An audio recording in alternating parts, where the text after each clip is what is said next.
سیدنا ابوبکر صدیق رضی اللہ عنہ کا ایک لقب عتیق تھا۔ عتیق کہتے ہیں آزاد کیا ہوئے کو، جو آزاد کردہ شخص ہو اس کو عتیق کہتے ہیں۔ آپ کو یہ لقب حضور اکرم صلی اللہ علیہ وسلم نے عطا فرمایا۔ ترمذی کی روایت ہے،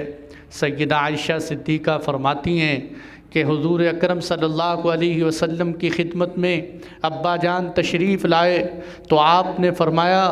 انت عتیق اللہ من النار، اے ابو بکر اللہ نے تجھے جہنم کی آگ سے آزاد کر دیا ہے۔ اے ابو بکر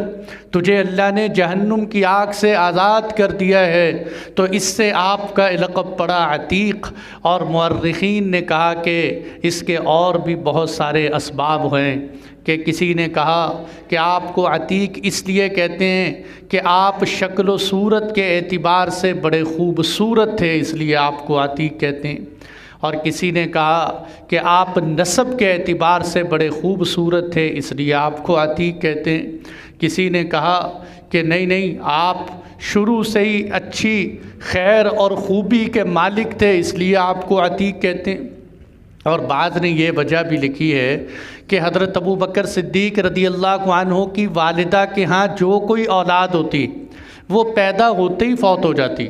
تو انہوں نے دعا مانگی کہ اے اللہ میرے اس بچے کو آزادی عطا فرما، اس کو زندگی دے اور اس کو میرے لیے رکھ دے، تو اس کی ماں کی آپ کی ماں کی اس دعا کی وجہ سے آپ کو عتیق کہتے ہیں۔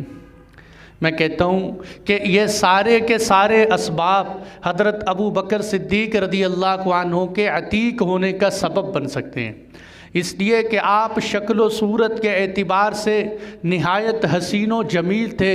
آپ نسب کی خوبصورتی کے بھی مالک تھے، اور اس کے ساتھ ساتھ آپ ہمیشہ خیر اور بھلائی کے بھی مالک تھے، اور آپ اپنی والدہ کے زندہ اولاد بھی تھی، اور اس کے ساتھ ساتھ آپ کو حضور اکرم صلی اللہ علیہ وسلم کی بشارت بھی نصیب تھی کہ اے ابوبکر تجھے اللہ نے آگ سے آزاد کر دیا۔ تو